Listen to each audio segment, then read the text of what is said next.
Last ক্লাসে আমরা পড়েছিলাম ইনামিন সিলাইল এনল ইথার এবং ওর সাথে পড়েছিলাম লিথিয়াম এনোলেট।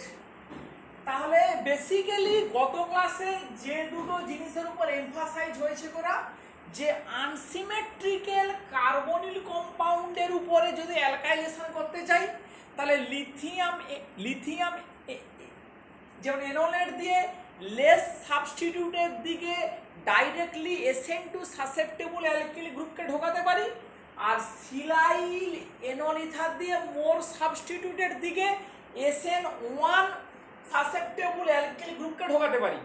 কিন্তু এই দুটোকে ইন্টারচেঞ্জ করতে পারি। Silyl enol ether can be converted to lithium enolate, lithium enolate can be converted to silyl enol ether. তার মানে যে কোনো দিকে আমরা SN2 সাসেপ্টেবল বা SN1 সাসেপ্টেবল অ্যালকিল গ্রুপকে ইন্ট্রোডিউস করতে পারি। এরপরে আমরা আসবো যেটা যে অ্যালডিহাইডের ক্ষেত্রে স্পেশাল কেসেস এনোলেটের দ্বারা আমরা কিভাবে অ্যালকিল গ্রুপকে ইন্ট্রোডিউস করতে পারি।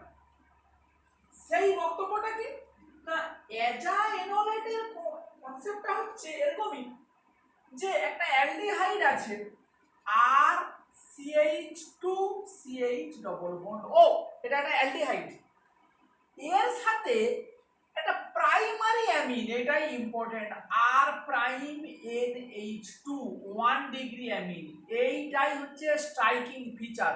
সেকেন্ডারি অ্যামিন দিয়ে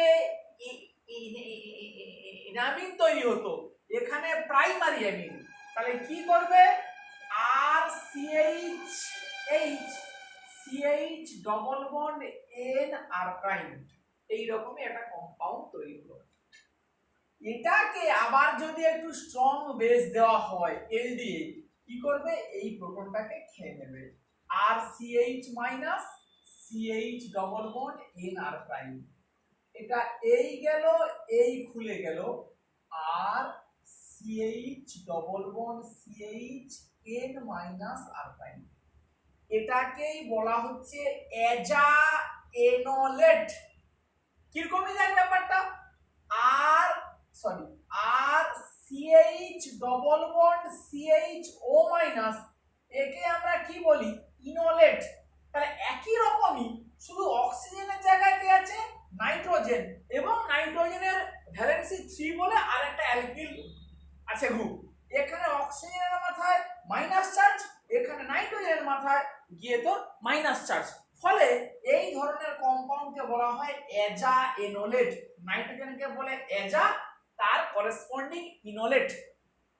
তাহলে এই রকমই ইনোলেটের উপরে আর CH double bond CH N minus R prime যদি কোনো অ্যালকিল হ্যালাইড দেওয়া হয় which must be SN2 susceptible, তাহলে এটা এই এলো, এই অ্যাটাক করলো, বেরিয়ে গেল, তাহলে আর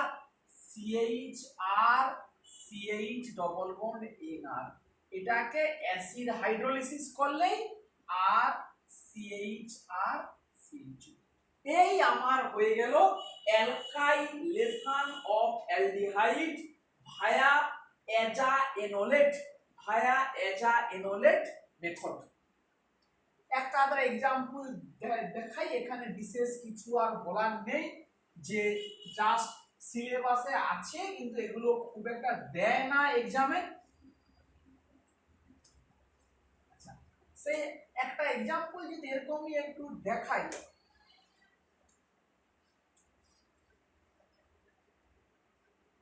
CHO 1 2 3 4 5 6 মোট 6টা কার্বনের অ্যালডিহাইড। এখানে আমরা একটা প্রাইমারি অ্যামিন দিলাম, সাইক্লোহেক্সাইল অ্যামিন দেওয়া হলো, কি তৈরি করবে, CH ডবল বন্ড N, এই সাইক্লোহেক্সান, এখানে দিলাম LDA, কি হবে,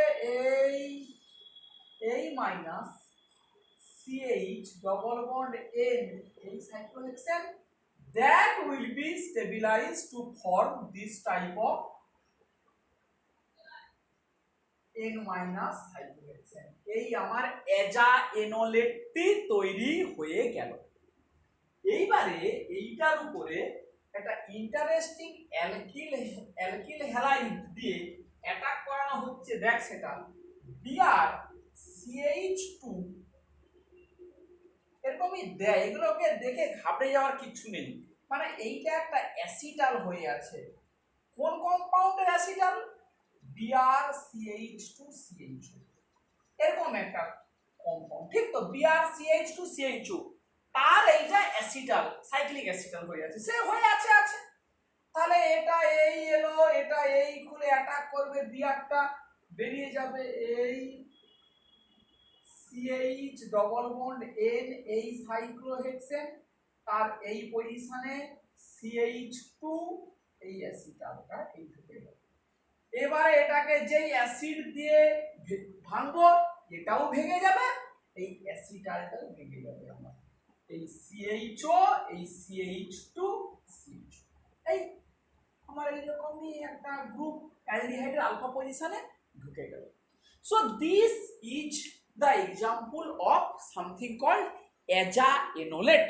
এজা এনোলেটের এক্সাম্পল গুলো হচ্ছে এরকমই। এইটা নিয়ে আর কিছু আমরা বলবো না, এই পার্টটাকে আমরা এখানেই শেষ করলাম।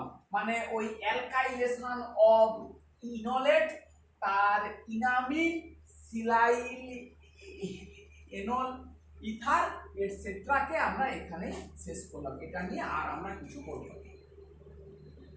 আরেকটা জায়গাতে যাব, সেই জায়গাটা তখনই বলা উচিত ছিল, বলতে আমরা ভুলে গেছিলাম। কি না, এই মলিকিউলটাকে এরকম করে যদি লিখি, এগুলোকে যেন দেখে চিনতে পারা যায়। It is nothing but EAA, ethyl অ্যাসিটো acetate.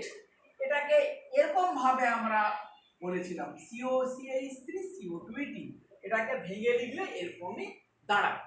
তাহলে এই যদি আমার ইথাইল অ্যাসিটো অ্যাসিটেটের স্ট্রাকচার হয়, আমরা অলরেডি একে অ্যালকাইলেশনের মেথড শিখেছি। কোন পজিশনে? এই অ্যাক্টিভ মিথিলিন পজিশনে। অ্যাক্টিভ মিথিলিন পজিশনে ইথাইল অ্যাসিটো অ্যাসিটেটকে কিভাবে অ্যালকাইলেশন করা যায় সেটা শিখেছি। This can be SN2 susceptible, can be SN1 susceptible. SN2 করলে ডাইরেক্ট অ্যাটাক, আর SN1 করলে তাকে একটা লুইস অ্যাসিড দিয়ে আগে কার্বোক্যাটায়ন তৈরি করে নিতে হবে, যেটা আমরা আগে দেখিয়ে দিয়েছি। এখন প্রশ্ন হচ্ছে এই জায়গাটাতে কিভাবে আমরা অ্যালকাইলেশন করতে পারি। এই জায়গাটাতে এই জায়গাটাতে কিভাবে আমরা অ্যালকাইলেশন করতে পারি, দ্যাট ইজ দ্য কোশ্চেন। এই কোশ্চেনটাকে অ্যাড্রেস করতে গেলে দেখ, আমরা যদি এই কথাটা চিন্তা করি যে এই আমার ইথাইল অ্যাসিটো অ্যাসিটেট 1 মোল বেস দিলাম, স্ট্রং বেস দিচ্ছি 1 মোল, অনলি 1 মোল, কি হবে? আমরা অলরেডি জেনে গেছি যে এই অ্যাক্টিভ মিথিলিন পজিশনে নেগেটিভ চার্জটা তৈরি হবে। খুব দেয় পরীক্ষাতে এই ধরনের প্রবলেম। যদি আরো 1 মোল সেকেন্ড মোল যদি দেই কি হবে? তাহলে এই কার্বনিলের এপাশের আলফা পজিশন থেকে প্রোটনটাকে খেয়ে নেবে, আর কোনো অপশন নেই। তাহলে কি হলো? এই minus dianion, acid ethyl অ্যাসিটো অ্যাসিটেটের ডাই অ্যানায়ন আমরা তৈরি করতে পারি by using 2 mole or excess strong base. এই ডাই অ্যানায়ন যেটা তৈরি হলো, now we have to compare relative stability and reactivity of this 2 negative charge.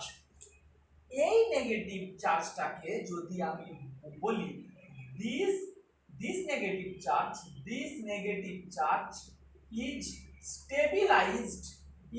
stabilized by two side electron withdrawing group, মানে এর এপাশে কার্বনিল আছে এপাশে এস্টার আছে, ফলে দুপাশ থেকেই এই নেগেটিভ চার্জটা স্টেবিলাইজড হয়।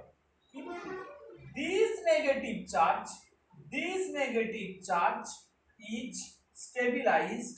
is stabilized by only one electron withdrawing group, মানে এর পাশে কে আছে, শুধু একটাই কার্বনিল আছে। তাহলে এই কথাটাকে আবার বলছি, এই দুটো নেগেটিভ চার্জের মধ্যে এ পাশের নেগেটিভ চার্জটা কে স্টেবিলিটি দেয় শুধু এই কার্বনিলটা, কিন্তু এই নেগেটিভ চার্জটাকে, এই যেটা অ্যাক্টিভ মিথিলিনটাকে, সেই পজিশনের নেগেটিভ চার্জটাকে এ পাশে এস্টারও তো স্টেবিলিটি দেবে, এ পাশের কার্বনিলও স্টেবিলিটি দেবে। তাহলে আমরা বলতে পারি এই নেগেটিভ চার্জটা মোর স্টেবল, এটা মোর স্টেবল, আর এটাকে কি বলবো আমরা, এইটাকে বলবো আমরা তখন লেস স্টেবল, মানে রিলেটিভলি, সবই কম্পারেটিভ স্টেটমেন্ট, এটা মোর স্টেবল, এটা লেস স্টেবল। চিন্তা করে দেখ, এই টার্মটা একটা জেনারেল টার্ম, কেমিস্ট্রিতে প্রায়ই ব্যবহার করা হয়, যে মোর স্টেবল সে হবে লেস রিঅ্যাক্টিভ, যে স্টেবল আছে সে তো রিঅ্যাকশন করতে চাইবে না, সে লেস রিঅ্যাক্টিভ, যে লেস স্টেবল সে কিনা মোর রিঅ্যাক্টিভ, সে হবে মোর রিঅ্যাক্টিভ। তাহলে এই কম্পাউন্ডের উপরে যদি আমি 1 মোল, এটা খুব ইম্পর্টেন্ট, 1 মোল অ্যালকিল হ্যালাইড দেই which is susceptible towards SN two reaction, তাহলে আমার কি হবে না, তাহলে যে কাণ্ডটা হবে, যেটা more reactive or less stable, সে অ্যাটাক করবে, এই এক্সটা বেরিয়ে যাবে, তাহলে এই ওইটি, এই মাইনাস, এই আর আমার ঢুকে গেল। এবারে এই কম্পাউন্ডটাকে জাস্ট একটু জল দিয়ে দিলে, ওয়াটার দিয়ে দিলে কি হবে, ওই মাইনাস চার্জটা নিউট্রালাইজড হয়ে যাবে, আমার এই অ্যালকিল গ্রুপটা ঢুকে যাবে, আমার এই রকমই একটা অ্যালকিল গ্রুপ আমার ঢুকে গেল। বেশ, এইটার উপরে খুব সুন্দর একটা অ্যাপ্লিকেশন দেয়, এটাকে কিভাবে ব্যবহার করা যায়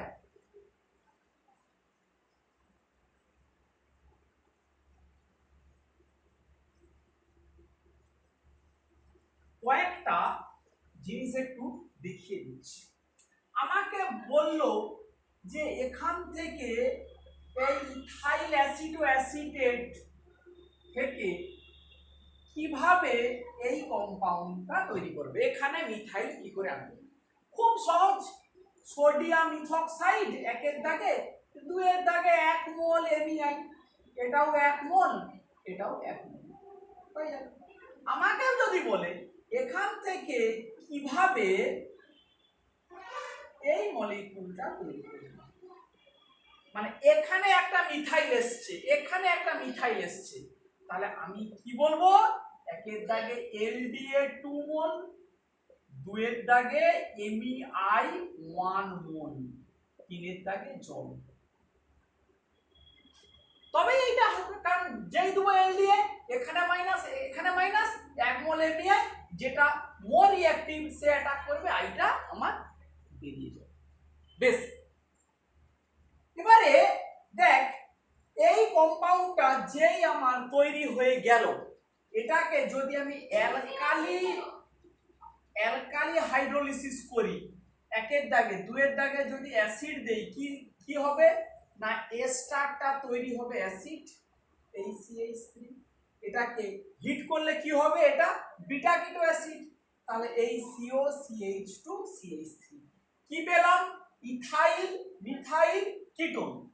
ইন্টারেস্টিংলি এটাকেও যদি অ্যালকালি ট্রিট করি, 2 দাগে অ্যাসিড করি ট্রিট, কি হবে, এই CO2H, এটাকে যদি করি হিট কি হবে, ডিকার্বক্সিলেশন, এই কম্পাউন্ড এও কি মিথাইল ইথাইল কিটোন, সে তো হলো, তাহলে সেম কম্পাউন্ড পেলাম, পরীক্ষাতে কিরকমই দেয় দেখ, এরকমই দিয়ে একটু ঠকিয়ে দেয়। কিরকমই সেটা রেডিও লেভেলই করে দেয়। এইটাকে শুরু করলো এইখান থেকে, ইথাইল অ্যাসিটো অ্যাসিটেট, বললো এই কার্বনটা স্টার, দিয়ে বললো এই মলিকুলটা থেকে কিভাবে এই মলিকুলটা পেতে পারো, আর এই মলিকুলটা থেকে কিভাবে এই মলিকুলটা পেতে পারো। কি মজার দেখ, কি মজার জিনিস দেখ। বা এটাকে এরকম করে ঘুরিয়ে দে, এরকম করে ঠকিয়ে দে, এখান থেকে এই কম্পাউন্ডটা কিভাবে পেতে পারো। তাহলে এই দুটো কম্পাউন্ড তো বেসিক্যালি সেম, দে আর সেম কম্পাউন্ড, সমান কম্পাউন্ড। তাহলে কি এখান থেকে এটা মানে বেসিক্যালি কি এই স্টার কার্বনটা এইটা এইটা আমার রেডিও লেভেল, তাহলে এই জায়গাটাতে মিথাইলটা ঢুকেছে, স্টারটা চলে গেছে। তাহলে আমি কি করব, একের দাগে NaOET, দুইয়ের দাগে 1 মোল MEI। তাহলে কি হবে, এইটা স্টার থাকলো, এই COOET, এই মিথাইল, এই স্টারটাকে তাড়িয়ে দে যেভাবে এইটা, এখান থেকে এইটা আর বলছে না, এই স্টার কার্বনের সাথে আরেকটা মিথাইল লাগাতে হবে। কি দিয়া আমরা সেটা অলরেডি পড়ে ফেলেছি। তাহলে এইটা নিয়ে আমরা আর কিছুই বলবো না, এটা আমরা বুঝিয়ে দিলাম যে ইথাইল অ্যাসিটো অ্যাসিটেটের এই দিকে কিভাবে আমরা কোনো অ্যালকিল গ্রুপকে ইন্ট্রোডিউস করতে পারি। বেশ, আর একটা জিনিস একটু বলে দেওয়া উচিত, সেটা এইখানে আমরা ক্রস ক্লেইজেন এস্টার কনডেনসেশন পড়েছি। Cross Claisen ester PH CH2 CO2, একে সোডিয়াম ইথক্সাইড CO2 ET দিয়ে যদি ট্রিট করি কি হবে, এর নাম কি ডাই ইথাইল অক্সালেট। কি structure, C double bond OET, C double bond OET। তাহলে কি হবে, সোডিয়াম ইথক্সাইড দিয়ে ট্রিট করলে না PHCH মাইনাস CO2ET হবে, এই মাইনাসটা যে কোনো এস্টার অ্যাটাক করবে, একটা OET বেরিয়ে যাবে, ফলে কি পাওয়া যাবে, PHCH এই CO2ET CO C double bond OET, এই পাওয়া গেল। এই মলিকুলটাকে যদি হিট করা হয় কি হবে, ডিকার্বোনিলেশন, মানে কার্বন মনোক্সাইড বেরোবে কোথা থেকে, এই জায়গাটা থেকে। তাহলে কি হবে, PHCH CO2ET C double bond OET। তার মানে আলটিমেটলি কে ঢুকে গেল, এস্টার ঢুকে গেল। এইটা খুব ব্যবহার করা হয় কোনো একটা এস্টারের আলফা পজিশনে আবার একটা এস্টার মলিকুল ইন্ট্রোডিউস করার। এটা হচ্ছে গিয়ে মেথড। ডাই ইথাইল অক্সালেট নিয়ে ট্রিট করলে, ক্রস ক্লেইজেন করলে CO2ET ঢুকে, তাকে হিট করলে মাইনাস ডি কার্বনিলেশন হয়ে যায়, গিয়ে তার মানে কে চলে এলো, এস্টার চলে এলো। আমাদের এই ধরনের প্রবলেম প্রচুর পরে আমরা হয়তো করব। এইটা হচ্ছে সাইক্লোহেক্সানোন, তাকে আমরা সোডিয়াম ইথক্সাইড CO2ET দিলাম, কি হবে, তাহলে কার্বনিলের আলফা পজিশনে ক্রস ক্লেইজেন COOET, এইটা ঢুকে গেল, এখানে হিট করলাম কি হবে, C ডবল বন্ড OET, এই আমার আরেকটা এস্টার গ্রুপ চলে এলো। এবারে এস্টার ঢোকানোর জন্য এটাও যেমন দেওয়া যায়, ডাইরেক্ট এই মলিকুলও দেওয়া যায়, তখন আর ওই শেষ স্টেপ যে যে যে যাদের ওই ডিকার্বনিলেশনটা প্রয়োজন নেই, ডাই ইথাইল অর্থ ফরম্যাট দিলে এটা একটাই অ্যাটাক করে ওইটি বেরিয়ে যাবে, ডাইরেক্ট স্টারটা ঢুকে যাবে। তাহলে এইটা একটা অল্টারনেট ওয়ে আমাদের একটু মাথাতে রাখতে হবে যে ক্রস ক্লেইজেন দিয়ে কিভাবে এই জিনিসগুলোকে কন্ট্রোল করা যায়। কয়েকটা প্রবলেম একটু দিয়ে দিচ্ছি, যা হয়েছিল পড়ানো এগুলো একটু করবি। এই CO CH3 LDA দেওয়া হলো কি হবে, PH CH2 দেওয়া হলো কি হবে, একের দাগে, দুয়ের দাগে 2 ফিনাইল সাইক্লোহেক্সানন KH দিলে কি হবে, অ্যালাইল ব্রোমাইড দিলে কি হবে। তিনের দাগে বলা হয়েছে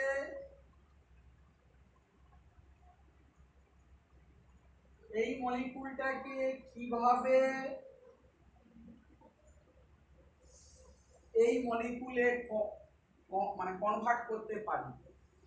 4 নম্বরে হচ্ছে এরকম একটা এনামিন দেওয়া আছে, এরকম একটা এনামিন, এর উপরে এরকমই একটা কম্পাউন্ড আছে দেওয়া NO2, এদিকে CO2ET, ডবল বন্ড একদিকে নেব একদিকে CO2ET, কি হবে সোডিয়াম অ্যাসিটেট জল দিলে কি হবে, জল NaOC জল দিলে কি হবে। এইটার আবার লিখে দিচ্ছে এই স্ট্রাকচার, একদিকে NO2 একদিকে CO2ET দিলে কি হবে।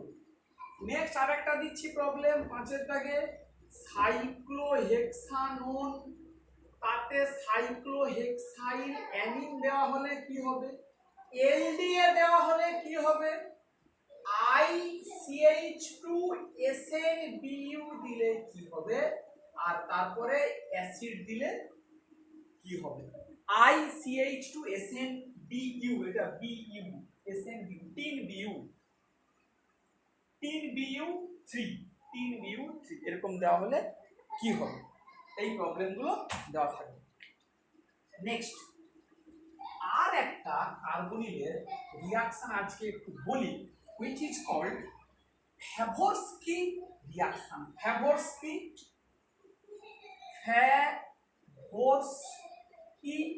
reaction কে করে ফেভরস্কি রিঅ্যাকশন না, একটা কার্বনিল কম্পাউন্ডের একটা দিকে হ্যালোজেন আছে, অন্য সাইডে অ্যাটলিস্ট একটা আলফা হাইড্রোজেন আছে। তাহলে স্ট্রাকচারটা শোন, একটা কার্বনিল কম্পাউন্ডের একদিকের আলফা পজিশনে একটা হ্যালোজেন আছে, অন্যদিকে কে আছে আরেকটা আলফা হাইড্রোজেন আছে। একে যদি এরকম একটা বেস দিয়ে ট্রিট করা হয় সোডিয়াম ইথোক্সাইড, কি হবে, OIT মাইনাস এইচটাকে প্রথমে খেয়ে নেবে, খেয়ে নিয়ে কি হবে, এখানে একটা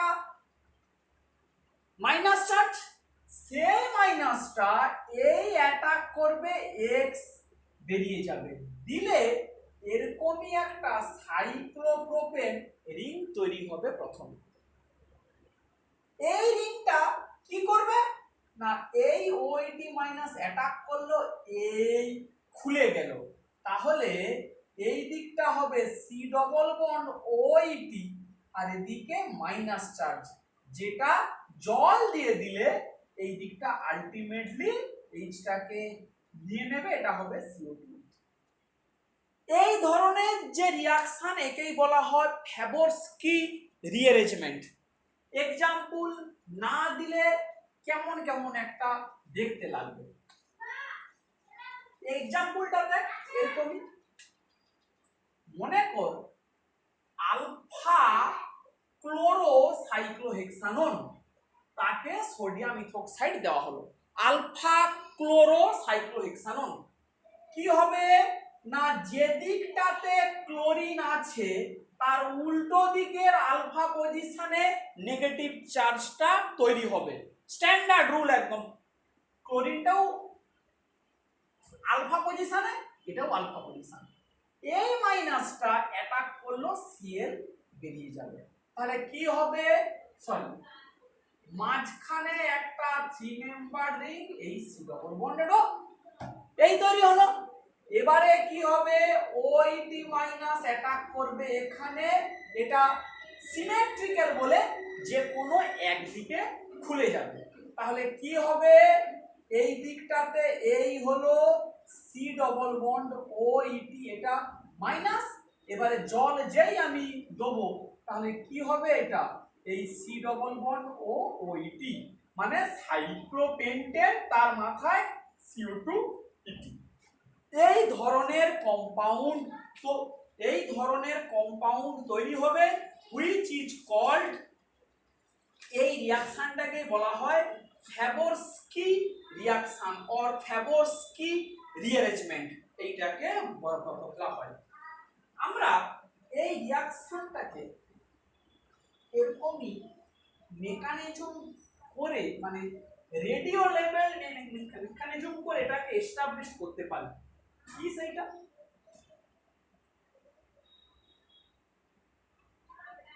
সেম রিঅ্যাকশন, মনে কর এইটাও স্টার এইটাও স্টার, দুটো স্টার, মানে মানে কি, এই কার্বনটাও রেডিও লেভেল, এই কার্বনটাও রেডিও লেভেল, এখানে সোডিয়াম ইথক্সাইড দেওয়া হলো, কি হবে, তোদের কাজ হচ্ছে বের করা একটা সিঙ্গেল প্রোডাক্টের মধ্যে পার্সেন্টেজ অফ স্ক্র্যাম্বলিং কতটা, সেটা সেটা দেখানো, পার্সেন্টেজ অফ স্ক্র্যাম্বলিং কত সেটা যে তোদেরকে দেখাতে হবে। আচ্ছা বেশ, আমি একটা আরো দু একটা एग्जांपल দেখাই, যে মানে ফ্যাবোরস্কি রিঅ্যাকশন। ধর PHCH2CO CH2Cl, এই কম্পাউন্ডটা PHCHCl COCH3, এই কম্পাউন্ডটা, মানে ফ্যাবোরস্কি রিঅ্যাকশনটা যে এই মেকানিজমের থ্রু দিয়ে যায়, তার প্রুফ হচ্ছে এইটা, যে এই দুটো কম্পাউন্ডকে যদি সোডিয়াম হাইড্রোক্সাইড দিয়ে ট্রিট করা হয়, দে অ্যাফোর্ড সেম প্রোডাক্ট। তখন বললো যে তাহলে রিঅ্যাকশনের মেকানিজমটা কি হতে পারে। তাহলে এই কম্পাউন্ডটাকে এখন যদি নেওয়া হয়, যদি এরকম করে এটার স্ট্রাকচারটাকে লিখি PHCH2CO CH2Cl OH মাইনাস, কি করবে না এই রকমই আলফা পজিশন থেকে খেয়ে নেবে CH2Cl, এটা এই অ্যাটাক করলো, Clটা বেরিয়ে গেল, PHCH2CO এই CH2 এই এরকম একটা ইন্টারমিডিয়েট তৈরি হলো। এই মলিকুলটাকে যদি OH মাইনাস দিয়ে এ করা হয় ট্রিট, তাহলে কি হবে, এদিকে হবে CH2 মাইনাস, এই CH এ অ্যাটাক করলো, Cl বেরিয়ে গেল, কি পাওয়া যাবে, CH2CO, সেম ইন্টারমিডিয়েট। এটাকে বেস দিয়ে ট্রিট করলে যে ইন্টারমিডিয়েট, একে বেস দিয়ে ট্রিট করলেও সেম ইন্টারমিডিয়েট। এবারে ওই কমন ইন্টারমিডিয়েটটাকে দেখ, যদি কি হবে, এবার ওটা ভাঙবে, কোন দিকে ভাঙবে সেটা কিন্তু একটা কোশ্চেনেবল মার্ক। এই CH2 OH মাইনাস অ্যাটাক করলো, ওরে যদি এটা এদিকে ভাঙে তাহলে কি হবে, PHCH C double bond OH CH2 minus, আর যদি এ পাশে ভাঙে তাহলে কি হবে, PHCH minus CH2 C double bond OH।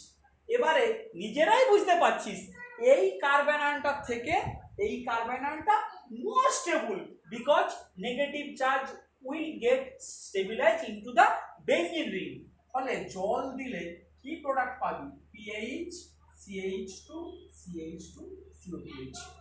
তাহলে দেখ, বেসিক্যালি এইটাকে একটু ঘুরিয়ে বলা হলো যে ফ্যাবোরস্কির মেকানিজমটা এরকমই বলেই এই দুটো ডিফারেন্ট কম্পাউন্ড দেখ ওই মেকানিজম ফলো করার ফলেই এই সিঙ্গেল ইন্টারমিডিয়েটটা পাওয়া গেল, এবং সিঙ্গেল কমন ইন্টারমিডিয়েট এই কমন ইন্টারমিডিয়েটটা এইভাবে সিলেক্টিভলি খুলে একটাই প্রোডাক্ট পাওয়া যাচ্ছে, মানে বেসিক্যালি এই দুটো কম্পাউন্ডকে সোডিয়াম হাইড্রোক্সাইড দিয়ে ডিফারেন্টলি ট্রিট করলে আমরা এই সেম প্রোডাক্ট পাচ্ছি, যেটা প্রুভ করে ফ্যাবোরস্কির মেকানিজম। সেম প্রোডাক্ট পাওয়া যাওয়া মানে কি, নিশ্চয়ই তারা কমন কোন একটা ইন্টারমিডিয়েটের থ্রু দিয়ে এসছে। সেই ইন্টারমিডিয়েটটা কি করে পেতে পারি না, এইরকম ভাবে ফ্যাবোরস্কির মেকানিজম করে পেতে পারি। এইটাই হচ্ছে গিয়ে আমাদের বক্তব্য। যদি ফ্যাবোরস্কির মেকানিজমটা না হতো তাহলে আমরা কি পেতে পারতাম, তাহলে অন্যরকমই প্রোডাক্ট, মানে এইরকমই এই অ্যাসিডটা, মানে তাহলে কি হবে, অ্যালকালি অ্যাটাক করবে, সিএল বেরোবে, তাহলে অন্যরকমই হলে এটা থেকে একটা প্রোডাক্ট, এটা থেকে অন্য product, so we should obtain some different product. মানে এরকমই একটা লোককে বিশ্বাস করতো যে একটু যদি জাস্ট দেখিয়ে দিই যে যদি ফ্যাবোরস্কির মেকানিজম না হতো তাহলে এই মলিকিউলটা থেকে কি পাওয়া যেতে পারতো না, OH মাইনাস এখানে অ্যাটাক করলে PH CH2CO মাইনাস, এটা OH CH2Cl এই অ্যাটাক করতো, এই পুরো গ্রুপটা এই মাইগ্রেট করবে, সিএলটা বেরিয়ে যাবে, তাহলে এইটা ওই কার্বক্সিলিক অ্যাসিডটা পাওয়া যাবে ঠিকই। কিন্তু এই মলিকিউলটা যদি ওই রকম ভাবে একই মানে ফ্যাবোরস্কি ছাড়া যদি বিক্রিয়া করে তাহলে PH CH Cl CO minus OH CH3 এই এলো, মিথাইল মাইগ্রেট করলো, Cl বেরোলো, তাহলে কি পাওয়া যেত, PH CH CH3 CO2H। দেখ এই দুটো প্রোডাক্ট ডিফারেন্ট প্রোডাক্ট, তাহলে কার্বনিলে অ্যাটাক করে অন্য গ্রুপ মাইগ্রেট করে যদি Cl বেরোতো, এই দুটো কম্পাউন্ড থেকে আমরা দুটো ডিফারেন্ট প্রোডাক্ট পেতে পারতাম, কিন্তু সেটা পাওয়া যায় না, একটা সিঙ্গেল প্রোডাক্ট পাওয়া যায় which proves the reaction goes via a common intermediate, এবং সেটা ওই ফ্যাবোরস্কি মেকানিজম দিয়ে করলেই তবেই ওই কমন ইন্টারমিডিয়েটটা পাওয়া যেতে পারে। তাহলে এই ক্লাসটা আজকে আমরা এই পর্যন্তই করলাম। তাহলে আজকের কয়টা বিক্ষিপ্ত জিনিস ডিসকাশন করলাম। প্রথমে পড়লাম অ্যাজাইনোলেট, তারপরে পড়লাম ইথাইল অ্যাসিটোঅ্যাসিটেটের একদম প্রান্তে মানে অ্যাক্টিভ মিথিলিন পজিশন বাদ দিয়ে উল্টো দিকে কিভাবে অ্যালকিলি গ্রুপকে ঢোকানো যায়। 3 নম্বর পড়লাম আমরা ফ্যাবোরস্কি রিঅ্যাকশন, আর মাঝে একটা পড়েছি ক্রস ক্লেইজেন করে কিভাবে এস্টারের আলফা পজিশনে আরেকটা এস্টারকে ঢোকানো যায়।